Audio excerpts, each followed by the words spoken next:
Listo, buenas noches, disculpen la demora, ¿me escuchan bien? Sí, Cris. Sí, Cris, escúchame. Listo, chicos, entonces buenas noches y bienvenidos a nuestra reunión quincenal del grupo de interés en medicina de urgencias. Nos alegra de nuevo tenerlos por aquí para que sigamos fortaleciendo el conocimiento pues en esta área crítica de la medicina. Hoy tenemos un tema muy interesante, pues que como siempre nos va a aportar a nuestra formación y práctica clínica. Pero antes de iniciar, les recuerdo que al final de la sesión vamos a tener un espacio para preguntas y discusión, así que los invitamos pues a que participen activamente. Sabemos que hay personas que no les gusta pues hacerlo público, entonces en la parte superior de esta reunión están las figuritas, los triángulos, los cuadrados donde pueden hacer sus preguntas anónimas y al final nosotros las replicamos por ustedes. Teniendo en cuenta entonces esto, el día de hoy tenemos el gusto de contar con Sebastián Salazar. Él nos va a exponer hoy el manejo inicial del paciente con falla cardíaca aguda. Eh, estamos con Sebas, pues que es estudiante de nuestra facultad de San Martín de Sabaneta y eh, el compañero pues está en noveno semestre. Entonces, Sebas, te damos la bienvenida y le cedemos la palabra.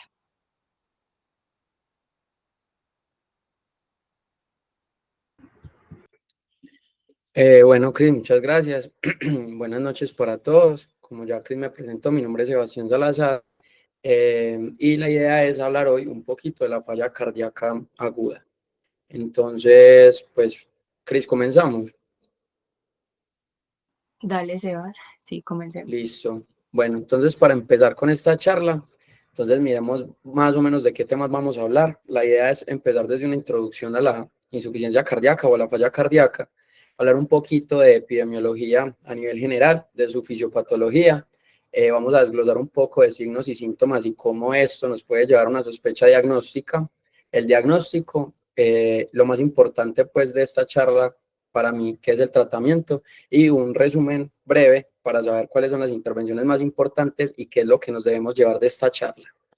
Entonces, bueno, para empezar, definamos insuficiencia cardíaca. Todavía no hablemos de insuficiencia cardíaca aguda, sino que desglosemos el espectro grande, que simplemente es un síndrome clínico caracterizado por unos síntomas típicos, ¿cierto? Que estos síntomas típicos, la bibliografía nos habla de disnea y fatiga, que se acompañan de unos signos como la presión yugular elevada, crepitantes pulmonares y edema periférico, que son principalmente signos de congestión, ¿sí? Vamos a dejar esta definición hasta ahí para que nos metamos en la insuficiencia cardíaca aguda. En cuanto a la insuficiencia cardíaca aguda, debemos hacer pues como un paréntesis en este punto. ¿Por qué? Porque cuando nosotros revisamos diferentes bibliografías, cuando miramos diferentes autores, hay autores que prefieren hablar de lo que es el espectro de la falla cardíaca descompensada, ¿cierto? Esto debido a que la mayoría de pacientes que presentan esta patología pues tienen una falla cardíaca crónica de base, ¿sí?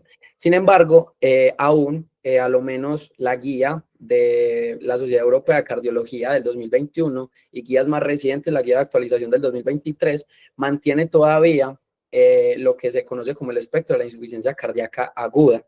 Esto no solamente con el valor semántico pues que tiene, sino que también se ha visto en varios metaanálisis y revisiones que vamos a tener como dos espectros diferentes, ¿sí? En los que sí los podemos separar.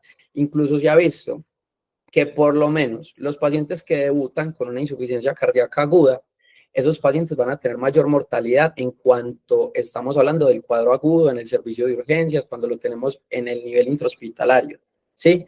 A pesar de que se ha asociado con una mayor mejoría a nivel extrahospitalario en ese seguimiento, ¿cierto? Vamos a tener menos tasas de mortalidad y menos tasas de reingreso.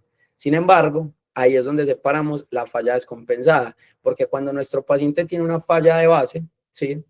Ese paciente, a pesar de que tiene mayor pues, o mejor pronóstico, cuando lo estamos tratando de manera aguda, es un paciente que va a tener mayor tasa de reingreso y mayor tasa de mortalidad también.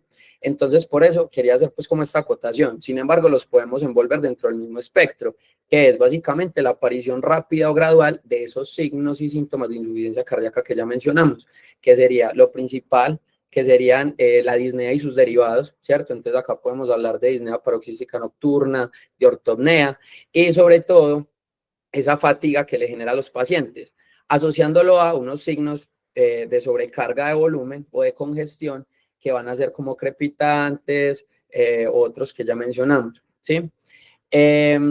Dentro de esto, en la literatura, pues, hemos visto mucho la relación con el peso, entonces ahorita vamos a hablar un poquito de eso.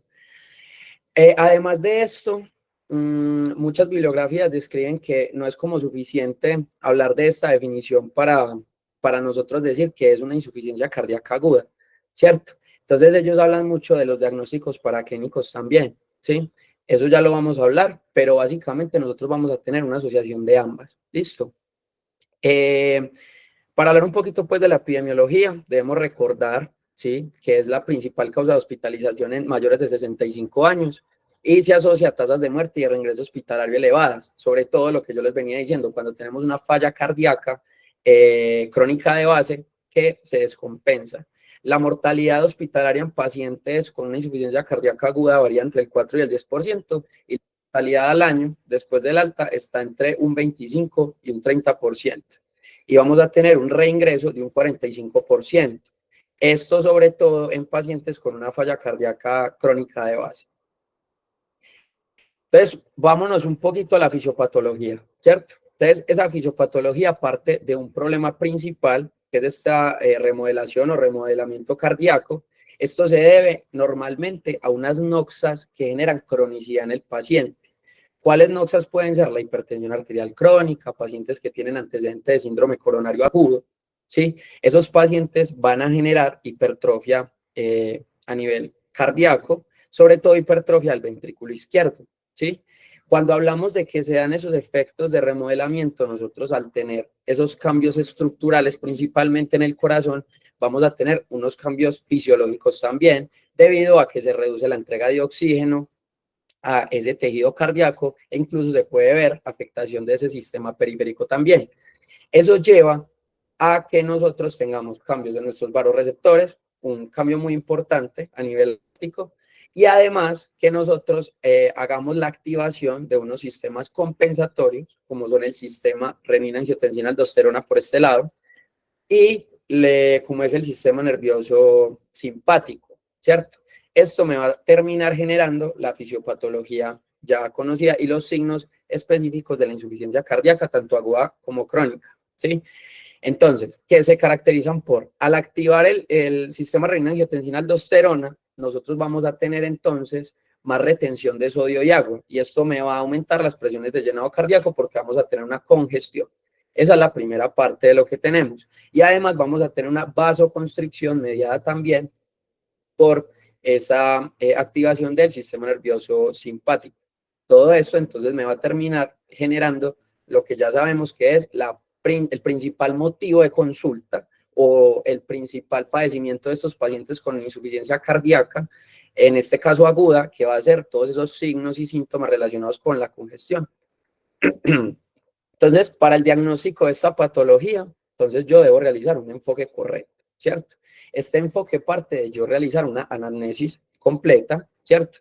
Una evaluación correcta en donde yo enfoque a mi paciente con síntomas y signos que sean muy específicos o sensibles de insuficiencia cardíaca, y además debo tener en cuenta todos esos antecedentes cardiovasculares, endocrinos y antecedentes también farmacológicos que tiene mi paciente para yo acercarme más a un diagnóstico específico. Entonces, para desglosar un poquito este diagnóstico, empecemos hablando de signos y síntomas, ¿cierto? Entonces vamos a tener algo que son los síntomas típicos y vamos a tener algo que son los síntomas atípicos. Los síntomas típicos en el paciente con insuficiencia cardíaca, ya dijimos que son muy relacionados con esa congestión. Entonces vamos a tener un paciente que tiene disnea, ortopnea, disnea paroxística nocturna, vamos a tener baja tolerancia al ejercicio, incluso vamos a ver que estos pacientes pueden tener mal desempeño en la caminata de los 6 minutos, vamos a tener un paciente normalmente fatigado, cansado y que tiene que tomar un mayor tiempo de recuperación cuando está haciendo cualquier actividad física. Acordémonos que nosotros hablamos mucho es de la disnea a pequeños esfuerzos. Entonces, eso que nosotros hablamos del ejercicio, de actividad física, no necesariamente tiene que ser correr una maratón, sino que simplemente el paciente puede notar que las escalas de la casa, que vestirse y que su clase funcional está disminuyendo como tal. También podemos, dentro de los típicos, encontrar el edema de miembros inferiores. ¿Listo? De esto, importante señalar que la disnea paroxística nocturna es el síntoma típico más específico cuando estamos hablando de insuficiencia cardíaca. Pero el que más utilizamos o el que más asociamos a lo que es la insuficiencia cardíaca es esa disnea de pequeños esfuerzos. Además de esto, podemos tener unos síntomas atípicos, ¿cierto? Nuestro paciente puede empezar con tos nocturna, puede tener sibilancias en vez de crepitaciones, que es lo que esperaríamos encontrar en un paciente con edema pulmonar, por ejemplo. El paciente puede sentir que está hinchado, puede estar inapetente, ¿sí? Puede estar confundido, tener depresión, palpitaciones, mareo, síncope y también la bendopnea. ¿Listo? Entonces es muy importante porque todos estos no solamente están asociados también indirecta o directamente a la congestión, sino que también nos puede hablar de cuál es la etiología de esa descompensación que sufre nuestro paciente de manera aguda.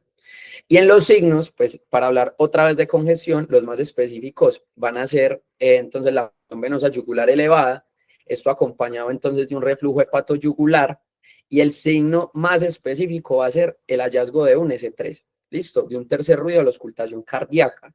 También podemos tener el latido apical desviado a la izquierda, pero entonces recordemos que el más específico para nosotros hablar de un paciente con una insuficiencia cardíaca, tanto aguda y crónica, va a ser el hallazgo de un S3. Además de esos signos pues, de congestión que ya mencionamos.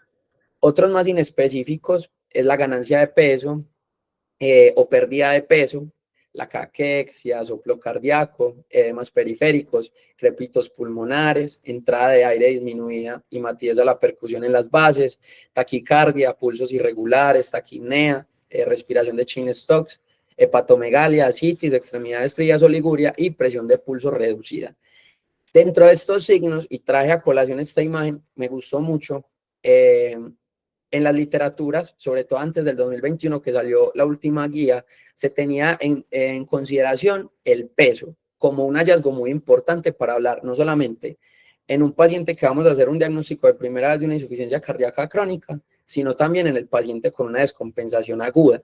Sin embargo, cuando nosotros estamos hablando de la descompensación aguda, debemos recordar que un paciente que tenga una descompensación, ya les mencioné, es un paciente que tiene una falla cardíaca de base, que es crónica, ¿cierto?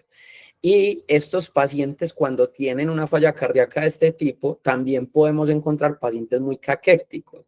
Entonces, realmente esos hallazgos, pues como en el peso, pueden volverse muy inespecíficos cuando estamos hablando de un paciente con una insuficiencia cardíaca aguda, ¿sí? Cuando estamos hablando de una insuficiencia cardíaca de nuevo, pues que vamos a hacer un diagnóstico nuevo, que realmente el paciente llega con una descompensación aguda, en esos pacientes los podríamos encontrar como un hallazgo, pero realmente pasó de ser en la literatura un hallazgo muy específico a ser un hallazgo más inespecífico, pero es también por esas consecuencias metabólicas que tiene el paciente con falla cardíaca. ¿Listo? Entonces, partiendo de esto, nosotros tenemos que hacer, pues, aparte de esa sospecha clínica, debemos tener la realización de un diagnóstico paraclínico, ¿cierto? Entonces, cuando nosotros tenemos esos pacientes que llegan al servicio de urgencias con esa sintomatología, lo primero que nosotros tenemos que descartar es que nuestro paciente esté cursando con un choque cardiogénico o con una insuficiencia respiratoria. ¿Listo? ¿Por qué menciono y me adelanto a esto? Porque las guías nos recomiendan siempre que esta es la fase urgente tras el primer contacto médico. Nosotros tenemos a nuestro paciente en quien sospechamos que pueda tener una insuficiencia cardíaca aguda y lo primero que debemos descartar es tanto shock cardiogénico como insuficiencia respiratoria. Ahora, en caso de identificarlo, yo ya hago las intervenciones específicas para el shock cardiogénico o para la insuficiencia respiratoria. Entonces, si el paciente necesita apoyo con inotrópicos y vasopresores, si el paciente necesita oxígeno, ya sea con ventilación mecánica invasiva o no invasiva, o si el paciente necesita terapia de soporte, ¿sí? Terapia de soporte mecánico. Ahora, después de yo descartar esto, cuando tengo esos hallazgos clínicos que ya mencionamos, entonces yo debo principalmente descartar etiologías de insuficiencia cardíaca aguda. Entonces recordemos que ya tenemos lo que es la nemotecnia Champit, ¿sí? Antes era la nemotecnia Champ, pero ya se le agregaron los últimos dos, que son infección y taponamiento cardíaco.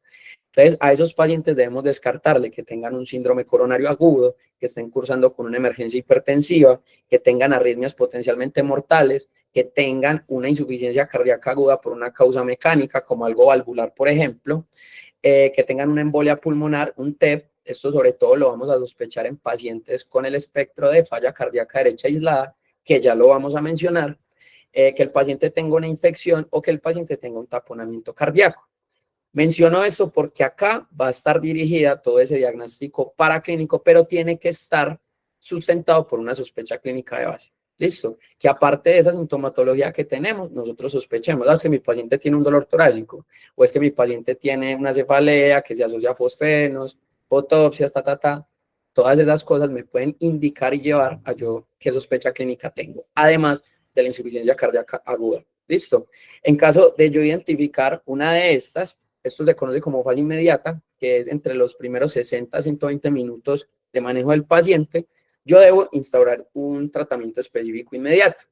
Pero si no, si yo no identifiqué ninguna de estas causas, yo debo tratar a mi paciente específicamente en el manejo de la insuficiencia cardíaca aguda, que tiene su propio manejo dependiendo de una clasificación, como vamos a ver más adelante. Entonces, el proceso diagnóstico de la insuficiencia cardíaca, con base en lo que acabamos de mencionar, entonces yo tengo una historia, unos signos y síntomas y una sospecha diagnóstica, ¿cierto? Entonces yo puedo empezar con la realización de un electrocardiograma, ¿cierto? Mirando la saturación de oxígeno, cómo está, con la realización de una ecocardiografía en caso de yo tenerla disponible, con la realización de pruebas de laboratorio, una radiografía de tórax, una ecografía pulmonar y otras evaluaciones específicas. ¿Listo? Sin embargo, para nosotros diagnosticar la insuficiencia cardíaca aguda, lo primero que tenemos, bueno, o lo principal que tenemos a la mano para este diagnóstico a nivel paraclínico va a ser la realización ya sea del BNP o del NT-proBNP. ¿Listo? Entonces, estos péptidos natriuréticos, el BNP con un corte de 100 picogramos mililitro y el NT-proBNP con un corte de 300 picogramos mililitro, desde que estén por encima de ese puntaje de corte, nosotros ya podemos hacer un diagnóstico de una insuficiencia cardíaca aguda confirmada. Esto de la mano con otros hallazgos que podemos encontrar. ¿Listo? ¿Cuáles hallazgos? Entonces, nosotros podemos realizar todas estas pruebas que ustedes están viendo acá. Entonces, la realización del electrocardiograma está más indicada a la exclusión o a descartar que el paciente curse con un síndrome coronario agudo, ¿cierto? O que el paciente tenga arritmias potencialmente mortales, ¿sí? Vamos a hacer también la realización, ojalá en todos los casos se pudiera realizar, sobre todo de radiografía de tórax y ecografía pulmonar. ¿Listo? La radiografía de tórax la hacemos principalmente para mirar esos signos de congestión pulmonar, ¿cierto? También nos sirve para descartar que el paciente esté cursando con infecciones. Menciono las infecciones porque está en toda esa nemotecnia de Champit, ¿cierto? Entonces sería una muy buena forma de descartar. ¿Cuál es el problema de la radiografía de tórax? El problema de la radiografía de tórax es que el 20% de los pacientes que ingresen con esa descompensación aguda o con ese cuadro agudo van a tener una radiografía de tórax normal, ¿sí? Vamos a tener un 80% que va a tener una radiografía patológica. Entonces, de igual manera, no perdemos nada con la realización del estudio, ¿sí? Ahora, la ecografía pulmonar. La ecografía pulmonar se puede realizar pues al ingreso. Realmente es una herramienta muy útil para el diagnóstico de congestión, sobre todo para el diagnóstico de edema pulmonar. Esto lo señalo en rojo y le doy bastante importancia es porque ahorita vamos a ver que dentro de las presentaciones típicas que mencionamos para clasificar a mi paciente con una insuficiencia cardíaca aguda, dentro del principal fenotipo de esta enfermedad, vamos a tener los pacientes que cursan con un edema pulmonar agudo, ¿cierto? Entonces, esta imagen, ¿cierto? En caso tal de que la tengamos disponible y que tengamos la curva de realizar una buena ecografía, va a ser demasiado útil para diagnosticar estos signos de congestión pulmonar y así hacer un enfoque diagnóstico más específico. También está la ecocardiografía, ¿cierto? Muy recomendada, sobre todo desde que yo ya tenga todos esos valores del péptido natriurético elevado. En el péptido natriurético elevado hay que hacer una acotación bien importante, ¿listo? Y es que vamos a tener hallazgos muy buenos. Nosotros utilizamos los péptidos natriuréticos no por su especificidad y sensibilidad solamente, sino por su valor predictivo negativo. Este valor predictivo negativo oscila entre el 94 al 98%. Entonces, realmente es un estudio muy bueno para el diagnóstico de insuficiencia cardíaca. Sin embargo, vamos a tener poblaciones en las cuales esos valores de péptidos natriuréticos no se van a elevar tanto, que son los pacientes obesos, sobre todo por esa activación del metabolismo adiposo, ¿cierto? Que gastan esos péptidos natriuréticos. Y dentro de estos espectros van a ser los pacientes también con falla derecha aislada. Esos pacientes pueden que no tengan una elevación tan alta. Entonces, cuando yo tengo ese hallazgo de la elevación del péptido natriurético, yo tengo ya la idea de que tengo una insuficiencia cardíaca aguda, de igual manera esa estadificación ecocardiográfica y mirar cómo está la fracción de eyección, cómo está la contractilidad cardíaca, cómo están las estructuras del corazón, me van a ayudar mucho para no solamente la atención inmediata, sino el pronóstico que va a tener ese paciente. Además de eso, tenemos la troponina sérica, que nos ayuda sobre todo a excluir el síndrome coronario agudo. Tenemos la creatinina, ¿cierto? Que la creatinina y los electrolitos, a pesar de que no nos dan un valor para el diagnóstico de la insuficiencia cardíaca aguda, yo vengo a resaltar su importancia también debido a que nosotros vamos a ver que el pilar del tratamiento de los pacientes con insuficiencia cardíaca aguda, de esos que vamos a tratar como pacientes con insuficiencia cardíaca aguda y no por otras causas ya identificadas, el pilar del tratamiento van a ser el manejo diurético. Entonces, identificar posibles daños renales. Debemos recordar que por congestión nosotros podemos tener síndromes cardiorrenales, que es la principal causa de la disminución de la tasa de filtración glomerular en estos pacientes. Eso es importante identificarlo a tiempo para nosotros también saber qué terapias y con qué velocidad debemos hacer estas terapias. Y además, pues si le vamos a dar unos medicamentos que pueden generar trastornos electrolíticos, pues no está para nada mal realizar electrolitos para saber más o menos cómo estamos. Y además también me pueden dar una idea de un pre y un post a la respuesta de diurético del paciente. Les hago un ejemplo. Yo tengo un paciente que a la entrada tiene una hiponatremia, ¿cierto? El paciente está muy congestionado. Yo podría pensar que mi paciente tiene una hiponatremia dilucional, ¿cierto? Ahora, yo le pongo el manejo diurético, el paciente reduce edemas, no escucho tantos crepitantes, el control del diurético está bien, pero la hiponatremia empeoró o se mantiene. Entonces acá estamos viendo que de pronto no era tanto dilucional o una dilucional que se empeoró por una hiponatremia ya por pérdida de sodio y de volumen. Entonces, sí nos puede hablar un poquito más de cómo es ese pronóstico también del paciente. Entonces, bien importante. El estado del hierro nos lo recomiendan sobre todo pues porque se ha visto últimamente pues esos hallazgos de insuficiencia cardíaca asociada a deficiencia de hierro y ya tenemos otros que son más inespecíficos, que nosotros pues la recomendación es que se haga el ingreso en ese perfil ferroquinético. Olvidé mencionar que se debe hacer antes del alta. Eso es más como un tamizaje porque ya he visto que los pacientes cuando tienen deficiencia de hierro o alguna alteración del perfil ferroquinético tienen más reingreso y más tasa de mortalidad. Estos últimos, TSH, dímero D, procalcitonina, lactato, estos paraclínicos, pues nos lo recomiendan al ingreso, pero solamente si yo tengo la sospecha clínica de que mi paciente tenga un TEP, de que mi paciente tenga un hipertiroidismo que me pudo haber conducido a esta insuficiencia cardíaca, que mi paciente tenga una infección aguda importante. Entonces, esto sí se hacen básicamente con una sospecha diagnóstica clara. Entonces, bueno, Para continuar, entonces mencionemos esas presentaciones clínicas que tanto hemos tocado, pero nos devolvemos y las tocamos otra vez.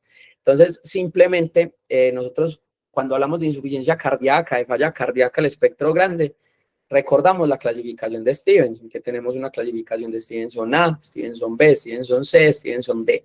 La guía no nos habla específicamente de un Stevenson, sino que más bien cambia esa clasificación típica y conocida por todos nosotros sin quitarle su importancia por una combinación de la clasificación con las posibles presentaciones que se dan en estos pacientes. Entonces nosotros tenemos 4 espectros clínicos importantes cuando hablamos de insuficiencia cardíaca aguda, que son la descompensación aguda de la insuficiencia cardíaca, que acá es cuando hablamos de esos pacientes que ya tienen una falla cardíaca de base, los pacientes con edema pulmonar agudo, los pacientes con insuficiencia ventricular derecha aislada y los pacientes con shock cardiogénico.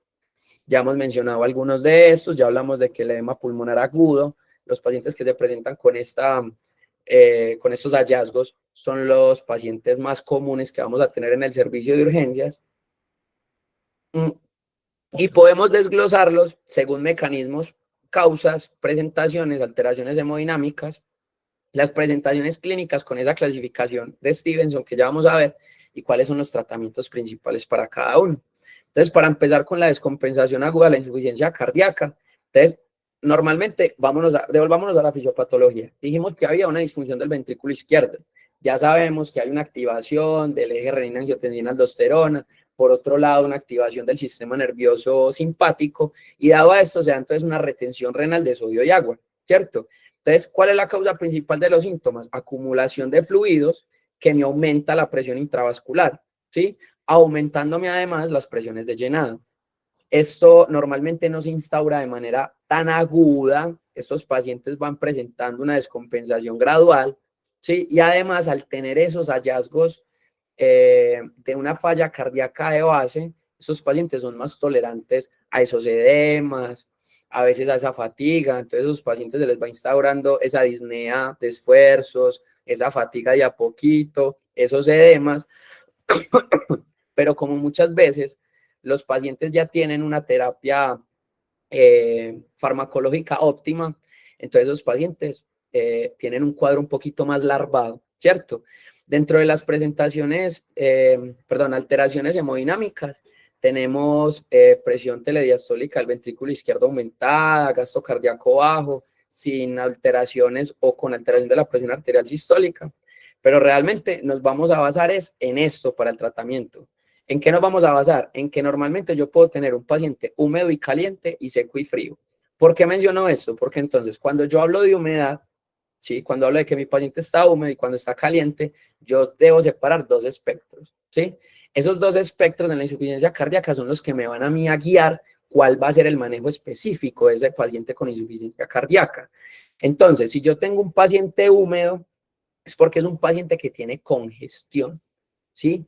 Desde que mi paciente tenga congestión, yo tengo la necesidad de ponerle manejo con diuréticos. Ya vamos a ver cuáles son esos diuréticos, cómo lo ponemos y todo.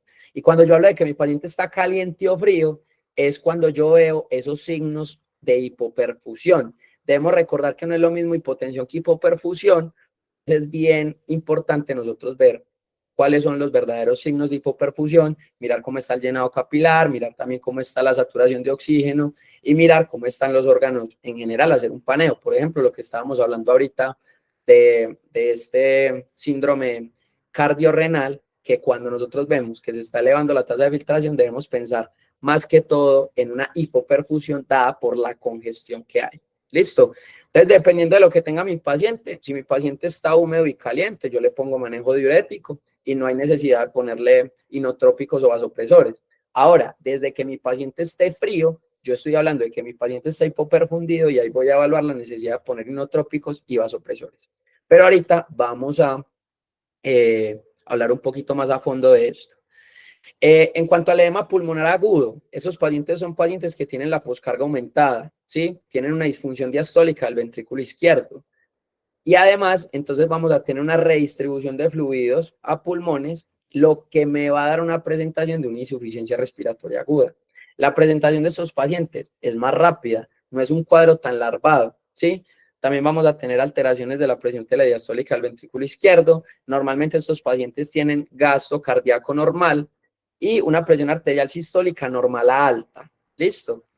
Esta es la principal presentación que vamos a tener en el paciente con insuficiencia cardíaca aguda. Y esta presentación es el espectro más grande de tratamiento, que es el paciente húmedo y caliente. Entonces es un paciente que no tiene necesidad de ponerle tratamiento vasopresor e inotrópico, porque el paciente no tiene una hipoperfusión, pero es un paciente que sí o sí le tenemos que poner manejo diurético. Ahora, acá en el edema pulmonar agudo vemos que está como medio indicado el uso de vasodilatadores. Ahorita vamos a hablar mejor de eso, pero es algo que debemos analizar bien en qué tipo de paciente lo vamos a aplicar. En la insuficiencia ventricular derecha aislada, entonces, pues, como su nombre lo indica, tenemos una disfunción del ventrículo derecho. Normalmente, ya mencionamos, se da mucho por tromboembolismo pulmonar y se da mucho por infecciones, ¿cierto? Como yo tengo esa insuficiencia del ventrículo derecho, entonces, ¿qué me aumenta? Me aumenta esa presión venosa central, ¿cierto? Por esa, pues como esa fuerza retrógrada que se hace pues en congestión a la cava. Esa presentación va a ser gradual o rápida. Vamos a tener prácticamente las mismas alteraciones que la anterior, pero esa presión telediastólica no va a ser del ventrículo izquierdo, sino del derecho, que es el que está con disfunción, lo que normalmente me genera un gasto cardíaco bajo y una presión arterial sistólica baja. Entonces acá podemos tener un paciente tanto seco y frío como húmedo y frío, ¿sí? Entonces recordemos, en estos pacientes el principal espectro que tenemos es un paciente frío. Entonces es un paciente con hipoperfusión normalmente. Entonces acá volvemos a mirar. Mi paciente tiene signos de hipoperfusión. Pues me voy a la aplicación entonces de inotrópicos y vasopresores y la aplicación de diurético para la congestión que tenga mi paciente. Acá lo estoy como englobando, es para que nos vayamos haciendo una idea de que realmente no es un manejo en el que nosotros tengamos pues algo más allá de nuestras capacidades. Incluso la bibliografía describe que son pacientes que nosotros como médicos generales podemos manejar de manera pues muy común en el servicio de urgencias, y es porque el cuadro del paciente es el que va a ser muy diciente y va a ser muy intuitivo de cuál es el paso a seguir con ese paciente. Entonces, por eso, pues, hago como énfasis en esto antes de hablar de una terapia profundamente en la charla. Y por último, tenemos el espectro del shock cardiogénico. En este espectro, pues, ya tenemos una disfunción cardíaca grave. Recordemos que la fisiopatología del shock cardiogénico es principalmente una falla de bomba, ¿sí? En la causa principal de los síntomas va a ser esa hipoperfusión sistémica que va a tener ese paciente. La instauración, a pesar de que dice que puede ser gradual a rápida, lo gradual más bien va a ser lo que nos va a conducir al shock cardiogénico, pero la instauración del shock cardiogénico es de manera muy aguda y normalmente se asocia, pues obviamente un gasto cardíaco bajo por toda esa hipoperfusión que se genera, por tanto una presión arterial sistólica baja y esa presión telediastólica del ventrículo izquierdo va a estar alterada, todas las presiones de llenado aumentadas. Entonces, en el shock cardiogénico sí normalmente tenemos un paciente húmedo y frío. Frío porque pues de entrada estamos hablando de una hipoperfusión. Entonces, si mi paciente está húmedo y frío, ya dijimos, todos estos son cuadros muy dicientes. Mi paciente húmedo, manejo diurético, y mi paciente de frío le vamos a poner inotrópicos y vasopresores, dependiendo de cómo lo necesite. Después de todas estas terapias, mis pacientes pueden necesitar otras cosas dependiendo de la respuesta al tratamiento. Pero ahorita vamos a devolvernos y hablar un poquito más de eso. Entonces, para profundizar en ese tratamiento general de la insuficiencia cardíaca aguda, nosotros vamos a tener un tratamiento que se divide en 3 etapas. Es ese tratamiento dividido en tratamiento prehospitalario, hospitalario y toda esa parte de preparación para el alta del paciente, ¿cierto? Entonces, en el tratamiento prehospitalario, ¿qué nos recomiendan? Se debe proceder a la monitorización no invasiva en estos pacientes, incluyendo oximetría de pulso, presión arterial, frecuencia respiratoria, en caso de poder pues hacer un electrocardiograma, pues que realmente eso es algo pues muy escaso acá en Colombia, desde los primeros minutos tras el contacto del paciente y en la ambulancia siempre que sea posible. Dentro de esta recomendación también meten que identificar a los pacientes con insuficiencia respiratoria y darles oxígeno. Sin embargo, vamos a ver que a pesar de que el oxígeno puede ser una medida salvadora en algunos de estos pacientes, también puede, por sus cambios hemodinámicos, generar otras posibles complicaciones en pacientes que realmente no lo necesiten. Entonces, normalmente esta terapia con oxígeno es muy al criterio médico. Entonces, ahora sí, hablemos del tratamiento hospitalario. Entonces, para empezar con oxigenoterapia, ¿a quién se lo administramos? Van a ser estos pacientes que tengan una saturación de oxígeno menor a 90% y que tengan una presión arterial de oxígeno menor a 60, ¿cierto? En esos gases arteriales. Esto por efectos de corregir hipoxemia. No debemos administrar oxígeno a pacientes que no tengan hipoxemia, ¿sí? Porque el hecho de no administrarlo va a evitar la vasoconstricción, perdón, y vamos a reducir el gasto cardíaco, ¿sí? Entonces, nosotros debemos salvar mucho el gasto cardíaco en estos pacientes, lo debemos cuidar. Si nosotros no le aplicamos oxígeno a pacientes que no lo necesitan, podemos mantener ese gasto cardíaco y podemos evitar posibles complicaciones. Ahora, la ventilación mecánica no invasiva, ¿cierto? Va a ser lo mejor, básicamente. Nosotros con la ventilación mecánica no invasiva y ventilación no invasiva con presión positiva, verdaderamente es que vamos a tratar de mantener a estos pacientes para no pasar a una medida que sea ya más invasiva de la vía aérea, ¿sí? La idea es aguantar 1 o 2 ciclos porque esta terapia específica aumenta la oxigenación, ¿cierto? Me ayuda a corregir el pH y también me puede reducir el esfuerzo expiratorio y disminuir la presión de CO2. Entonces es bien importante que nosotros aguantemos un poco a los pacientes con ventilación no invasiva antes de pasar a medidas definitivas no invasivas de la vía aérea. ¿Listo? Siempre debemos monitorizar la presión arterial cuando estamos dando ventilación con presión positiva no invasiva, ya que al aumentar la presión intratóxica debemos recordar que fisiológicamente reducimos el retorno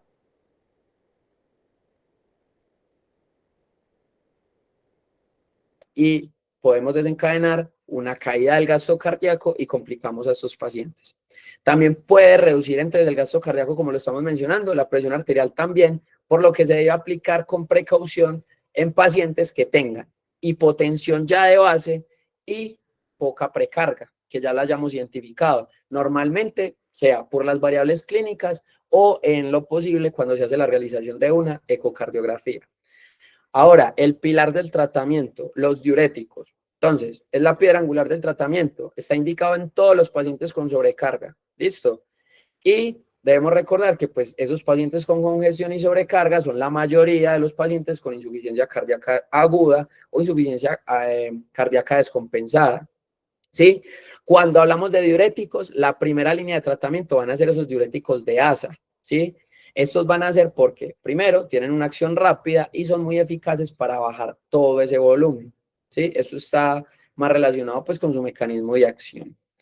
Entonces, para hablar un poquito de cómo vamos a hacer ese tratamiento diurético, entonces, lo primero que nosotros tenemos que tener claro es si nuestro paciente recibe tratamiento en casa con un diurético de ASA. Si la respuesta es sí, yo puedo aumentar la dosis 1 a 2 veces.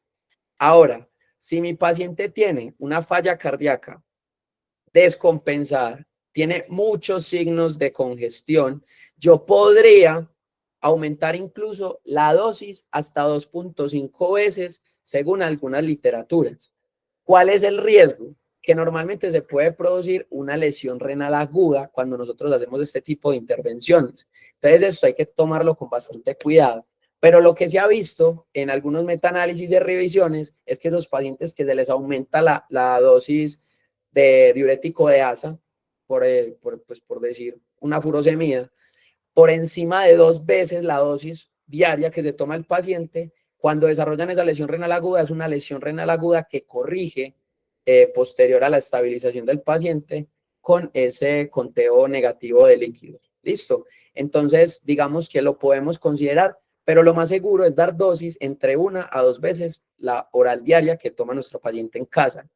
Si mi paciente no recibe tratamiento oral con un diurético de ASA en la casa, nosotros podemos empezar con una dosis de entre 20 a 40 miligramos de furosemida. ¿cierto? Esta en aplicación IV. Y acá es donde hay un debate también. Antes unos preferían la administración diurética en bolo, otros preferían en infusión continua. Sin embargo, ya la literatura ha demostrado que no hay diferencias realmente significativas en la aplicación de en bolo o en infusión continua, entonces lo podemos aplicar de la manera en la que nosotros lo queramos. Sin embargo, a lo menos esta imagen, que es de la guía del 2021, nos recomienda más la aplicación de el furosemida en bolo. Listo. Después de hacer esa primera intervención, yo debo hacer un control, ¿cierto? Antes ese control se hacía con el peso de los pacientes. Por eso insisto, el peso ya no es una medida tan específica, es una medida más bien que pasó de ser específica a ser inespecífica. Entonces vamos a tener otro tipo de maneras en las cuales vamos a evaluar ese control del paciente. ¿Cuáles van a ser esas estrategias? Vamos a medir el nivel de sodio en urea, que tiene que estar por encima de 50, 70 miliequivalentes litro a las 2 horas. ¿Sí? Y a esas mismas 2 horas tenemos que tener más o menos una diuresis de entre 100 a 150 mililitros hora. ¿Sí? Si mi paciente mejoró, o sea, pasó el control, tiene el sodio bien y la diuresis bien, yo repito la dosis cada 12 y sigo haciendo los controles entre cada 2 a 6 horas, ¿sí? Hasta que yo tenga una descongestión completa. Ahora, ¿cuál sería el problema? Que mi paciente no llegue a ese control a las primeras 2 horas. Entonces yo lo que puedo hacer es duplicar la dosis de diurético. Vuelvo y hago el control a las 2 horas. Mi paciente no mejoró. Entonces acá ya es donde tenemos dos estrategias. ¿Listo? La primera es hacer un tratamiento diurético combinado. Entonces sería agregarle otro diurético. Puede ser un diurético tiacídico, puede ser un antagonista de los receptores mineralocorticoides, como la espironolactona, pero además en la literatura también han mencionado, por ejemplo, la cetazolamida, que está pues como cogiendo fuerza en algunos estudios, pero nosotros también podemos hacer un bloqueo tubular. ¿A qué nos referimos con un bloqueo tubular? El bloqueo tubular sería la aplicación de estos tres grupos de medicamentos diuréticos, ¿sí? Entonces, yo agregarle a mi paciente un diurético de asa, un diurético tiacídico y una espironolactona, por ejemplo, y como yo estoy básicamente tomando toda la unidad funcional del riñón, yo voy a permitir que se haga una descongestión más efectiva, pero obviamente tengo que tener una vigilancia más estrecha con los posibles efectos, no solamente electrolíticos, sino también hemodinámicos del paciente. ¿Listo? Luego de que yo haya tenido a mi paciente con una descongestión completa, debo controlar la creatinina sérica y los electrolitos al menos cada 24 horas. ¿Listo? Para mirar que esos pacientes no nos vayan a hacer una lesión renal aguda. En caso de que el paciente hayamos identificado un síndrome cardiorrenal tipo 1, entonces mirar que ese paciente esté mejorando de la tasa de filtración glomerular. En caso de que en el ionograma inicial hayamos visto esa posible hiponatremia dilucional, entonces ver que los valores de sodio ya estén normales y se mantengan normales, ¿cierto? Que no esté haciendo una hipercalemia o una hipocalemia, dependiendo del tratamiento diurético que tenga. Entonces, estos controles bien estrictos cada 24 horas. Entonces, bueno, se puede administrar en 2 a 3 bolos diarios o como infusión continua. Ya mencionamos que no hay diferencias estadísticamente significativas entre una o en la otra. No se recomienda la administración de un único bolo diario porque hay posibilidad de retención de sodio. Si no responde, se dobla la dosis, se reevalúa la respuesta al tratamiento y si la respuesta es insuficiente, se puede administrar otro tipo de diurético, como ya lo mencionamos. Entonces acá pues les traigo entonces más que todo la imagen para que ustedes vean esto del bloqueo tubular, ¿cierto? Y los posibles pues como diuréticos que tenemos a la mano. Recordar que la dosis máxima de furosemida diaria que vamos a utilizar es de 400 a 600. Aquí también es muy importante que en caso de que tengamos a la mano bumetadina o torsemida, las guías siempre nos van a decir que utilicemos los equivalentes a las dosis de furosemida. Entonces acá les traigo los equivalentes. ¿Listo? Entonces, para dosis de 20 a 40, entre 0.5 y 1 miligramo de bumetanida, para dosis de 40 a 240, de entre 1 y 5. Y para dosis de 20 a 40 de furosemida, en torcetamida sería entre 5 y 10, y entre 20 y 240, entre 10 y 20. ¿Listo? Y acá también las dosis máximas. También pues mirar cuáles son los otros diuréticos que tenemos disponibles y cuáles son las dosis que podemos utilizar. Ahora, el uso de vasodilatadores. Entonces, ¿en qué mencionamos el uso de vasodilatadores? Recordemos que fue en los pacientes que tienen un edema agudo de pulmón. Entonces, los vasodilatadores IV pueden ser más efectivos que los diuréticos en pacientes con edema pulmonar agudo. Sin embargo, los estudios no muestran beneficios claros por encima del tratamiento diurético. Entonces, si nosotros queremos ser un poquito más conservadores y quedarnos solamente con el tratamiento diurético, no hay absolutamente ningún problema, porque el uso de vasodilatadores está indicado por una población específica, que cuáles son pacientes que tengan una presión arterial sistólica mayor a 110 milímetros de mercurio, pero debemos tratar de iniciar a dosis bajas y subirla según la respuesta. ¿Listo? Debemos recordar, entonces, que pues el medicamento que mejor podemos utilizar, y es como el más sencillo en este caso, en las recomendaciones sería la nitroglicerina, que se puede aplicar en 1 a 2 bolos en el paciente que tiene esa hipertensión grave y edema pulmonar agudo, pero siempre evitando la hipotensión causada por esa disminución abrupta de la precarga y la poscarga. Entonces, estar vigilando muy bien esas variables hemodinámicas de los pacientes. Los nitratos, por su parte, se administran en un bolo inicial seguido de infusión continua, pero principalmente podemos utilizar la nitroglicerina. ¿Listo? Entonces, recordemos, indicado en los pacientes con edema agudo de pulmón que tengan una presión arterial sistólica mayor a 110. ¿Por qué? Porque esa hipotensión pues, es la que me puede generar una inestabilidad hemodinámica y complicaciones en estos pacientes. Ahora, inotrópicos. ¿A quién le vamos a aplicar inotrópicos? Entonces, recordemos, podemos tener pacientes fríos, ¿sí? O calientes. Entonces, ¿a quién principalmente le vamos a poner tanto vasopresores como inotrópicos? A pacientes que están fríos. Entonces, se recomienda la aplicación de inotrópicos en pacientes con una presión arterial sistólica menor a 90, empezando con dosis bajas, seguidas de un aumento gradual y vigilancia estrecha. ¿Cuáles vamos a preferir? Entonces, nos dicen, en caso de que tengamos la oportunidad, el levosimendan o los inhibidores de la fosfodiesterasa tipo 3 se prefieren por encima de la dobutamina. Recordemos que la dopamina nunca va a ser la primera opción de tratamiento por la asociación que se ha encontrado con la aparición de arritmias de novo o el empeoramiento de arritmias de base.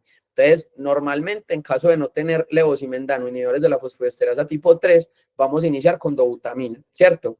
Ese levosimendan y los inhibidores se prefieren en pacientes tratados con beta bloqueadores, ¿sí? Porque son los que tienen como mecanismos independientes. Por el lado de la dobutamina, pues si es el único que tenemos disponible, igual lo podemos administrar porque es una medida pues salvadora. Además de esto, cuando están indicadas la aplicación de estos inotrópicos, sobre todo en estos pacientes que tienen disfunción ventricular izquierda, ¿sí? Y están con hipoperfusión, porque cuando yo administro esos vasopresores puedo generar una pérdida de la precarga en el ventrículo izquierdo, ¿sí? Una disfunción sistólica mayor, entonces la idea es darle inotrópicos para mantener todas las variables hemodinámicas constantes y que mi paciente no tenga mayores complicaciones. Entonces, hablando de los vasopresores, la idea es entonces aumentar esa perfusión, ¿sí? De los órganos vitales. Entonces, devolvámonos, ¿a quién se lo vamos a poner? A esos pacientes que están fríos, ¿cierto? No importa si están húmedos o secos, son pacientes que están fríos o calientes. Si mi paciente está frío, si yo noto que tiene signos de hipoperfusión, entonces yo le voy a poner tanto manejo vasopresor como manejo inotrópico. Siempre y cuando el inotrópico, siempre y cuando tenga esa disfunción que ya mencionamos del ventrículo izquierdo, que eso parte desde la fisiopatología. ¿Listo? Entonces, ¿cuál es el objetivo de la terapia con vasopresores? Mantener y aumentar esa perfusión de los órganos vitales, ¿cierto? Esto puede ser a costa de un aumento de la poscarga de ese ventrículo, que es lo que estamos mencionando, y por eso debemos poner ese inotrópico. Entonces, se recomienda la combinación para evitar el shock cardiogénico. O también en los pacientes con shock cardiogénico para poder que el paciente salga más rápido del choque y se recupere completamente. Se recomienda la norepinefrina por encima de los otros vasopresores, siempre y cuando sean pacientes con hipotensión grave. Sin embargo, dentro de los vasopresores, la norepinefrina pues es la que ha mostrado como mejor evidencia, tanto en pacientes con shock cardiogénico como en pacientes con signos de hipoperfusión. Y la aplicación inicial de epinefrina y no norepinefrina, para el manejo de la hipotensión grave se ha asociado con más desenlaces de shock refractario. Entonces, la idea es que la epinefrina pues no la administremos. Por eso también preferimos la norepinefrina para evitar el shock refractario.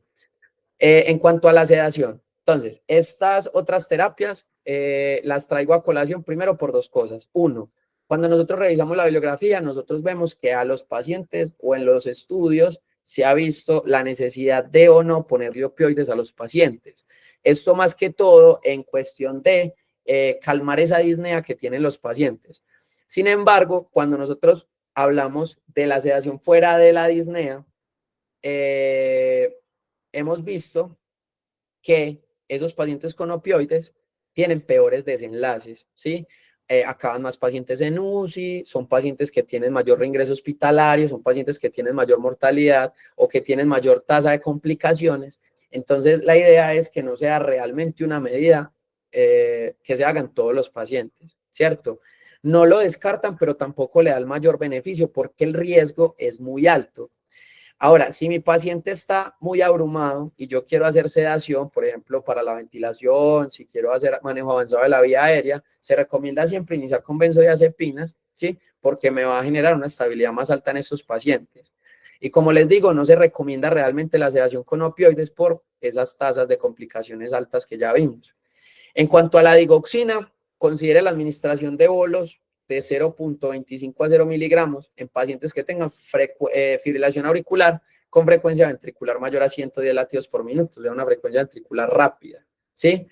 Que no mejoren con el tratamiento con beta bloqueadores, ¿sí? Estos ya son manejos muy específicos. Y se recomienda a todos los pacientes que tengan una insuficiencia cardíaca aguda hacer manejo tromboprofiláctico, sobre todo con heparinas de bajo peso molecular u otros anticoagulantes que no estén contraindicados. Entonces, bueno, eso sería como el tratamiento hospitalario. Sí, entonces ya llevamos la fase prehospitalaria y la fase hospitalaria. Entonces, lo último que deberíamos hacer con estos pacientes sería las recomendaciones y la preparación para el alta. Entonces, los pacientes que tengan una descompensación aguda, la idea es continuar esa terapia óptima oral, ¿sí? Excepto cuando haya inestabilidad hemodinámica, porque nosotros podemos reducir la dosis o interrumpir el tratamiento para manejar primero a mi paciente con inestabilidad hemodinámica. Listo. Cuando se alcance la estabilización, ahí sí vuelvo y optimizo el tratamiento oral. Entonces, primera pregunta que se pueden estar haciendo muchos. Llega mi paciente que está tomando, por ejemplo, los 4 fantásticos, ¿sí? Porque él tiene un manejo ya de base de esa falla cardíaca. Yo voy a interrumpir ese tratamiento. Ya dijimos que no. No vamos a interrumpir ese tratamiento a no ser de que mi paciente tenga una inestabilidad hemodinámica. Y eso, que apenas se estabilice, la idea es poner el tratamiento nuevamente para que mi paciente vaya adaptándose, ya sea si tengo que hacer ajuste de dosis para que mi paciente tenga una compensación más rápida y tenga una menor estancia hospitalaria, ¿listo? Y también menor tasa de complicaciones. Siempre en pacientes, ¿sí? Que tengan una insuficiencia cardíaca con una fracción de eyección reducida, debo instalar la terapia con un ARNI, ¿cierto? Igual ya vamos a hablar un poquito de esto. Y se recomienda una consulta de seguimiento 1 o 2 semanas después del alta. Esto normalmente lo puede hacer pues medicina interna o alguna otra especialidad debido pues a las características que tenemos nosotros en el servicio de urgencias, pero es importante que nuestro paciente se vaya con esa cita de control, ¿listo? Para mirar cómo va esa estabilización post-hospitalización.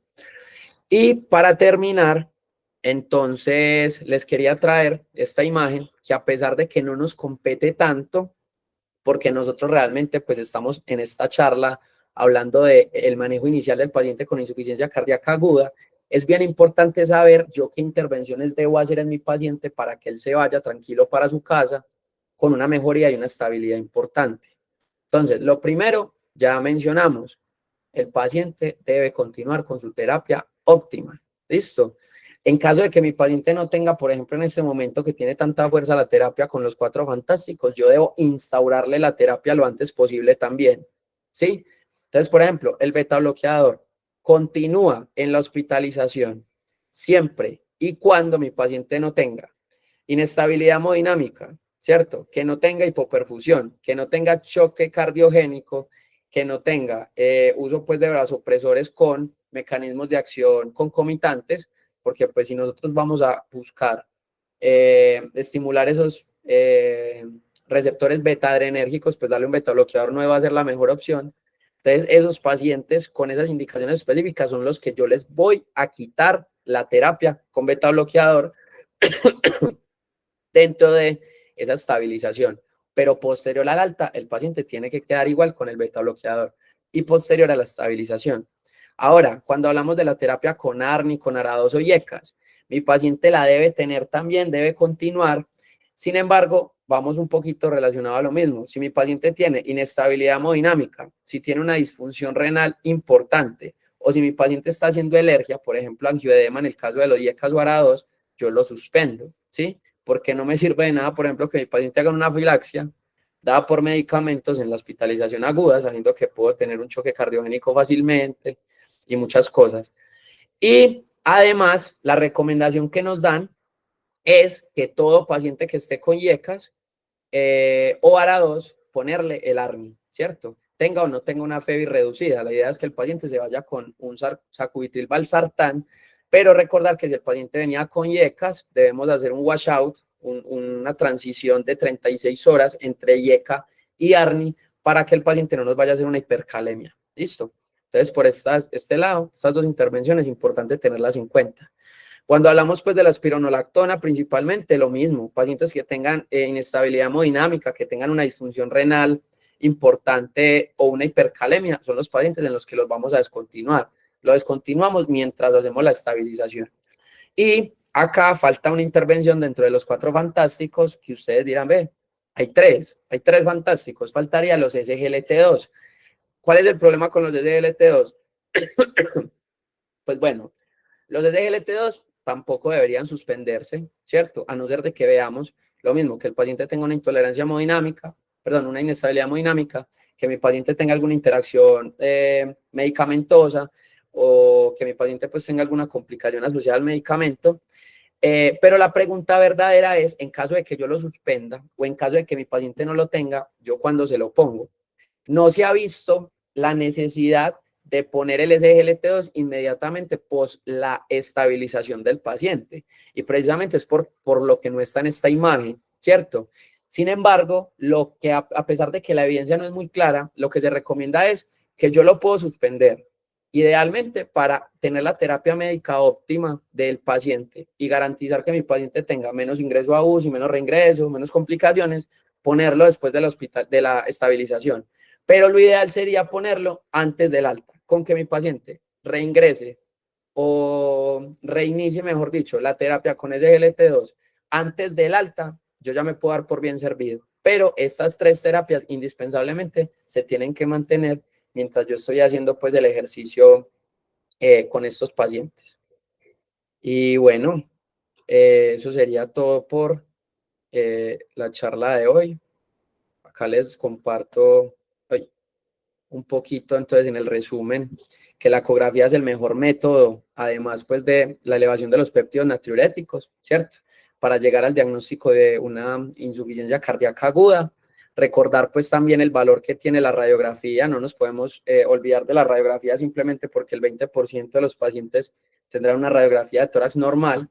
Debemos ser optimistas y pensar que nuestro paciente puede estar en el 80% que tenga una radiografía de tórax patológica. También entonces los diuréticos de asa son la piedra angular del tratamiento. Recordemos ese esquema que vimos. La mayoría de los pacientes son húmedos, ¿cierto? Todo paciente húmedo tiene indicación de manejo diurético. Y además, entonces también evaluar esas variables de perfusión y de estabilidad hemodinámica para mirar la necesidad de otras terapias. Recordar que la ventilación con presión positiva, invasiva y no invasiva es una medida salvadora siempre y cuando seleccionemos el paciente correcto para dar la terapia. Que en pacientes con hipertensión y edema pulmonar agudo es útil la terapia con vasodilatadores y que el tratamiento pues de preferencia va a ser con nitroglicerina. ¿Listo? Y en caso de choque, el vasopresor de elección siempre va a ser la norepinefrina para evitar la posibilidad de choque refractario. Y acá les comparto un poquito de la bibliografía de la que me seguí para esta charla. Listo, sea, muchas gracias. Muy buena la charla, muy completa. No hay preguntas en el chat ni anónimas, pero si alguno tiene en este momento alguna pregunta, alguna acotación aparte, puede hacerla. Es el momento.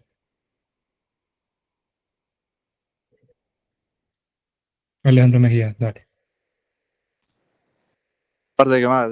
Muy buena charla, la verdad, pues se nota una revisión muy completa, sobre todo en la parte de manejo. Creo pues que tocaste puntos esenciales en estos pacientes con una falla agudamente descompensada, pero hacer pues unas acotaciones y hacerte pues una preguntita de qué opinas.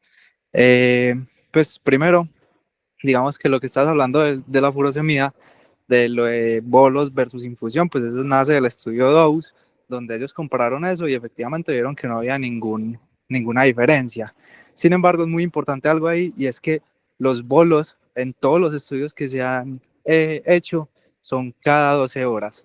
Entonces uno ve muchas veces en la práctica clínica que les ponen cada 8 como para tratar de titular dosis. No, los bolos son cada 12. Lo otro es que en pacientes, digamos que enfermos renales crónicos, uno puede llegar hasta dosis diarias de furosemida de 1 gramo.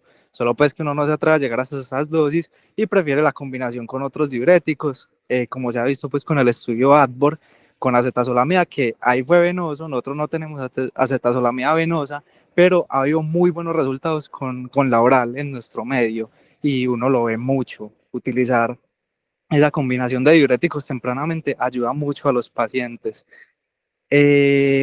¿Qué pasa ahí? Un punto que decías de lo de vigilar la función renal, sobre todo cuando se está dando la terapia diurética, sí y no, porque en su mayoría se produce una pseudoelevación de la creatinina que debe ser interpretada en el contexto del paciente. Es decir, vos le estás dando el diurético, el paciente se viene descongestionando con mejoría clínica y tenía una creatinina de 1,1 y le subió 1,4. El paciente sigue orinando, sigue bien. Es probablemente por ese mismo mecanismo que se esté elevando y no porque esté haciendo una lesión renal aguda. Ahora, diferente un paciente que esté completamente seco ya y se le elevó esa creatinina a 1,6, ahí uno va diferenciando. Pero es importante que uno no debe suspender la furosemida cuando haya elevaciones de la creatinina. O sea, produces una pseudoelevación en su mayoría de los casos. Y una preguntita, ¿qué opinas de la restricción hídrica en estos pacientes? ¿Sirve para algo? ¿No sirve? ¿Qué crees? Bueno, sobre la restricción hídrica, sí miré algunas bibliografías. He visto pues que está debatido. Sin embargo, pues me parece que realmente con ese manejo tan agresivo pues que estamos dando de diuréticos, no es tan importante ser tan estrictos en esa restricción hídrica, ¿cierto? Lo que sí es muy importante es hacer un conteo de líquidos que le estamos suministrando al paciente, de pronto no secarlo del todo, tener ahí pues como un balance, pero siempre manteniendo un balance negativo para poder equilibrar este paciente, a este tipo de, pues, de pacientes con congestión. Siempre y cuando el balance sea negativo, yo pienso que no necesariamente una restricción estricta, pero sí mantener un conteíto importante y monitorear bastante la diuresis sobre todo. Profe Héctor, por ahí veo que está. ¿Usted qué opina de la restricción hídrica?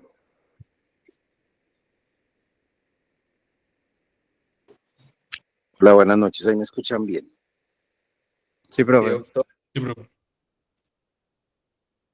Bueno, pues primero felicitar a Sebastián por su charla. Yo creo que cubrió todos los temas que para un médico general son importantes conocer y pues manejar en un paciente. Ya pues habíamos tenido otra charla de falla cardíaca crónica y bueno, yo creo que con esto se complementa muy bien todo este tema que nunca pasará de moda. Bueno, con respecto a la restricción hídrica, también voy a tocar aquí algo del balance de líquidos, lo del peso.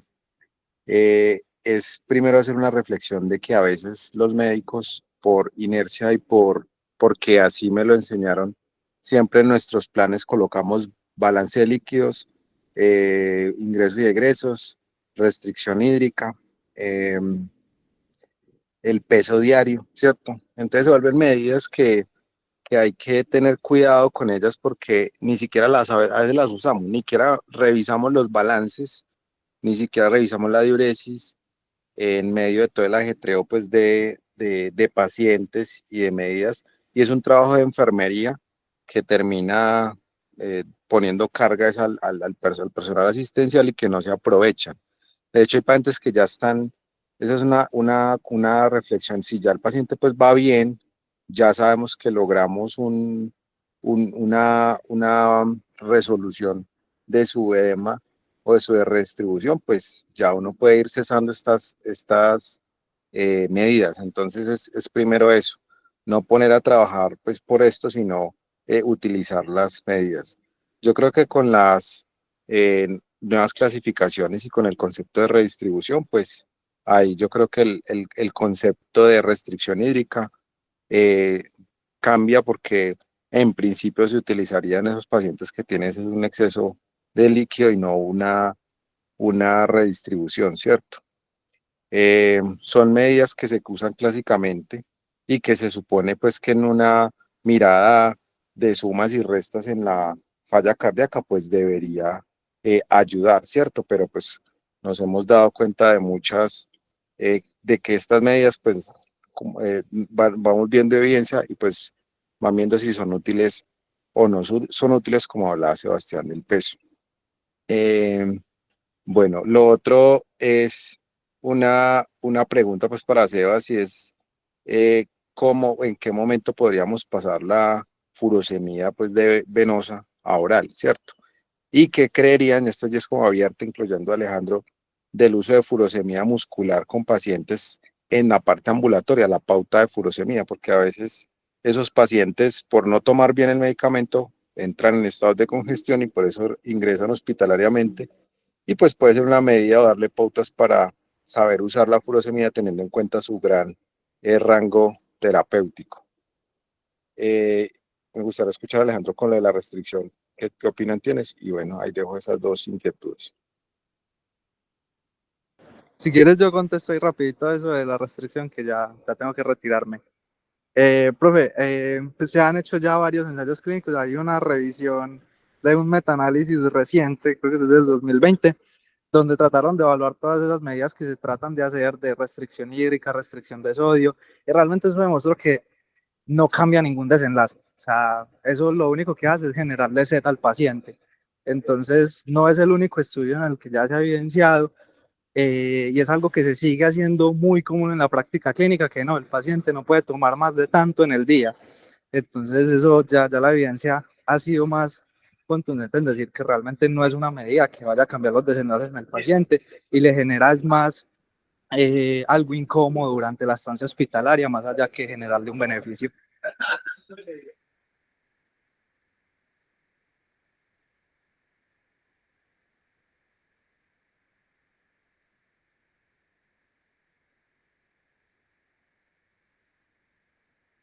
Listo, muchas gracias, Alejandro. Bueno, con respecto a lo de, pues no sé si Sebas leyó algo de paso de furo y de ahora lo que te Pues comentaba de sí, lo que manejo, leí, pues ya profe, fue como... que lo que leí, profe, fue pues básicamente que cuando nosotros tenemos pues al paciente, la idea es inicialmente descongestionarlo con el tratamiento con diurético venoso, ¿cierto?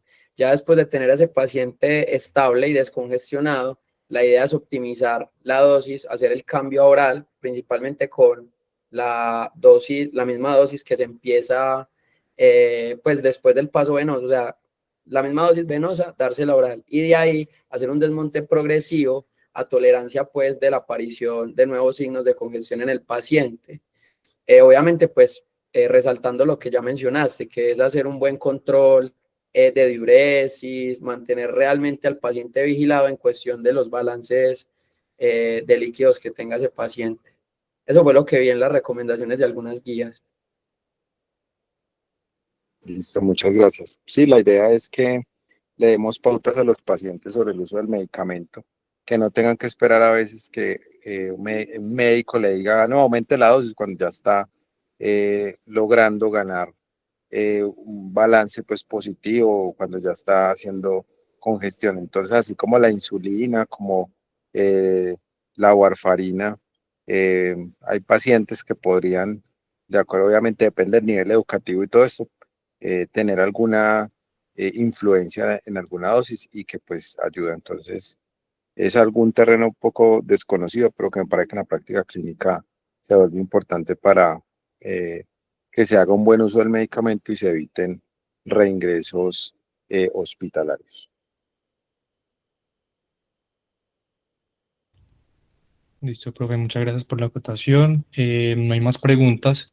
El doctor Sebastián nos estaba acompañando el día de hoy, pero tuvo una reanimación, entonces se tuvo que ausentar. Entonces hemos llegado pues al final de nuestra sesión. Agradecemos a Sebastián pues por su charla, muy buena, muy completa. Gracias a todos por la participación y la asistencia. Espero que la información compartida el día de hoy sea útil pues para la práctica clínica y para la formación de nosotros y para la academia. Les recordamos que nuestra próxima charla será el 13 de mayo sobre el tema de manejo de FEA en urgencias. No olviden, pues, si tienen alguna duda en el chat, pues, de todo el grupo, pueden hacerla. Y eso es todo. Nos vemos en la próxima charla. Muchísimas gracias y feliz noche. Hasta luego, gracias a todos. Chao, muchas gracias.